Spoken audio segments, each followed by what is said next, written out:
Hey guys, it's Gravity. Welcome back to my channel. Today we're diving into something super intriguing and a bit eerie. Oh my god, this is like, so crazy. I stumbled upon this topic and just had to share it with you all. Have you ever wondered what someone would choose for their last meal on death row? It's such a deep and thought-provoking question. Like, if you knew you were gonna die, what would you want your last bite of food to be? Would it be something from your childhood? Or maybe your all-time favorite dish? It's actually a real thing, this whole last meal request. It's a tradition that dates back centuries, and it's still practiced in some places today. In some countries, people on death row get to choose their final meal, and let me tell you, some of the requests are wild. From extravagant feasts to simple comfort foods, the choices are as varied as the people making them. Is it like a final act of defiance? A way to say, I'm still in control of something, even if it's just my last meal? A way to hold on to a little bit of control? Or maybe it's a way to make a statement, to leave a final mark on the world. Or maybe it's just about one last taste of comfort before the inevitable. A way to find a small bit of solace in a familiar flavor? I don't know, but it's fascinating to think about. The psychology behind these choices is just mind-blowing. So, I went on like a deep dive into some of the most unbelievable last meal requests from death row inmates. I spent hours reading articles, watching documentaries, and even looking at old records. And guys, get ready for some serious chills because some of these stories are seriously messed up. From bizarre combinations to heart-wrenching choices, the last meals of death row inmates reveal so much about their personalities and their final moments. For example, one inmate requested a single olive with the pit still in it. Another asked for a massive feast that included everything from steak to ice cream. And then there are those who simply wanted a humble meal, like a peanut butter and jelly sandwich. It's incredible to see the range of emotions and thoughts that go into these final requests. Some are nostalgic, some are extravagant, and some are just plain strange. I think it really makes you reflect on what food means to us as humans. It's not just about sustenance, it's about memories, comfort, and even identity. So, what would you choose for your last meal? Would it be something from your childhood, a favorite dish, or maybe something you've always wanted to try but never had the chance to? It's a heavy question, but it's one that really makes you think about your life and the things that matter most to you. Thanks for joining me on this deep dive into the world of last meal requests. If you found this as fascinating as I did, don't forget to like, comment, and subscribe for more intriguing content. Until next time, stay curious. Bye guys. Okay, so first up we have a real piece of work. This story is about a man who made a rather unusual request for his last meal. This guy requested, get this, a lobster tail. Not just any lobster tail, but the finest, most succulent one you could find. Like, full-on fancy pants, right? Imagine the scene. A pristine white tablecloth, silver cutlery, and a crystal glass of sparkling water. You'd think someone facing their own mortality would go for something a little more, I don't know, comforting, maybe a hearty bowl of mac and cheese or a slice of their mom's homemade apple pie, but this guy, he wanted to live it up one last time.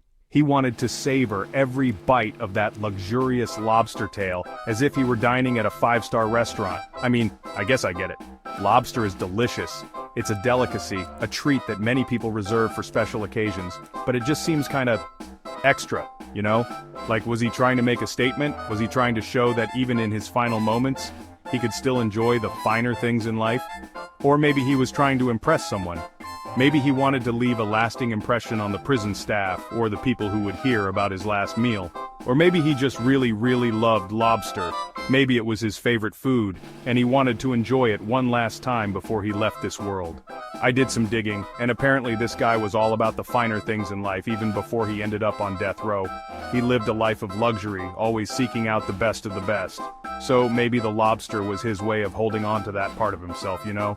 Maybe it was his way of remembering the good times, the times when he was free and could enjoy whatever he wanted, like a final screw you to the system, a way of saying, you can take away my freedom, but you can't take away my taste for the finer things. Or maybe he just really loved lobster. It's hard to say for sure, but one thing's certain, his choice of last meal definitely made an impression. It's fascinating to think about the significance of a last meal. For some, it's a chance to indulge in a favorite food one last time. For others, it's a way to make a statement or hold on to a piece of their identity. Food has a way of connecting us to our memories, our emotions, and our sense of self. It's more than just sustenance, it's a part of who we are. Think about your own favorite meal. What does it mean to you? Is it tied to a special memory or a loved one? Does it bring you comfort or joy? For this man, the lobster tail was more than just a meal. It was a symbol of his past, his preferences, and perhaps even his defiance. In the end, we may never fully understand his reasons, but his choice reminds us of the power of food and the ways it can shape our experiences and memories. So the next time you sit down to enjoy a meal, take a moment to appreciate it. Savor the flavors, the textures, and the memories it brings.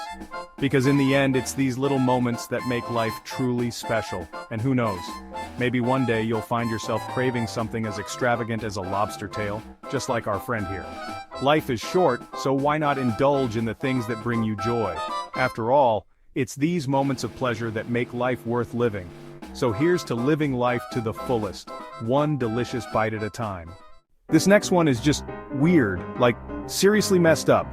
This inmate's last meal request was a single olive, with the pit still in it. I know, right? What the heck? Some people think he was trying to send a message. Like maybe the olive represented something to him, or maybe he was just messing with the guards, you know?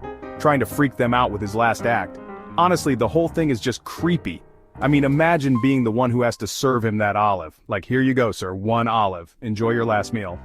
Okay, this one is a little less morbid, thank God. This inmate requested a bucket of KFC chicken, like a whole bucket to himself. And you know what? I kinda respect it.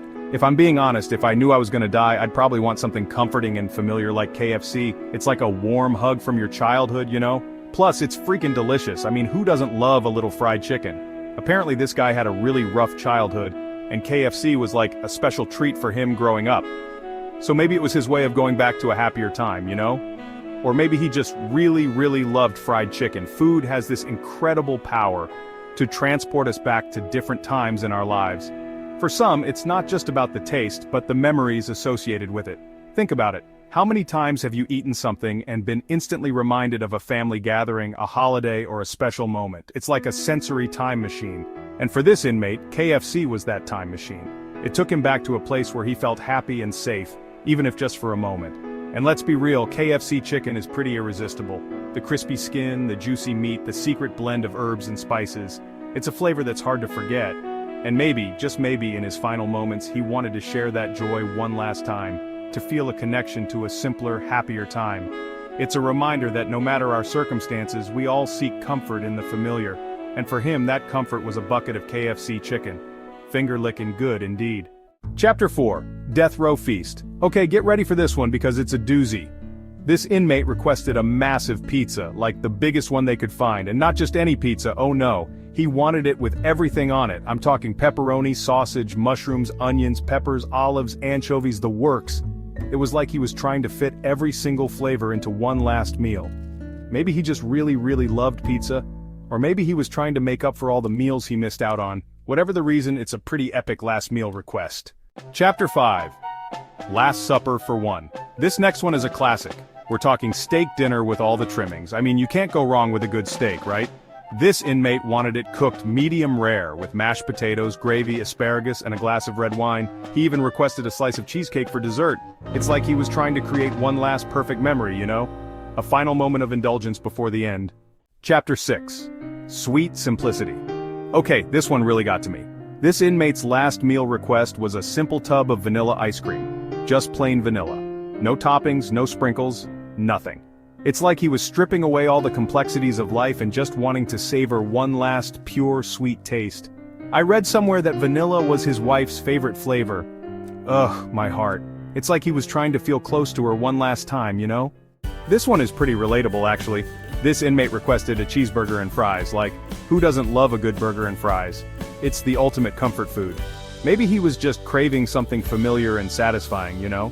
Something to remind him of simpler times, or maybe he just really, really loved cheeseburgers. Chapter 8, Death Row Delicacies. Okay, this one is for all you sushi lovers out there. This inmate requested a massive sushi platter, like the kind with all the different rolls and sashimi. It was like he wanted to experience a whole world of flavors in one last meal. I mean, sushi is pretty fancy, right? It's not exactly what you'd expect from someone on death row. But hey, different strokes for different folks, right? Chapter 9. One Last Breakfast. This one is kind of bittersweet. This inmate requested a huge breakfast feast. We're talking pancakes, bacon, eggs, sausage, toast, the works. It's like he wanted to start his last day with a bang, you know? Or maybe he just really loved breakfast food. Chapter 10. A Simple Goodbye. And finally we have this inmate whose last meal request was a simple bowl of cereal. Just cereal and milk. Nothing fancy. It's like he was saying goodbye to the world in the most understated way possible. Or maybe he just really loved cereal. Oh my god, you guys. Can you believe those stories? It's crazy to think about what people choose for their last meal, you know? It's like a glimpse into their soul, their deepest desires. These last meal requests give us a glimpse into the minds of those facing their final moments. What would you choose for your last meal? Would you go for something fancy and indulgent, or something comforting and familiar? Let me know in the comments below. And don't forget to like and subscribe for more creepy content like this.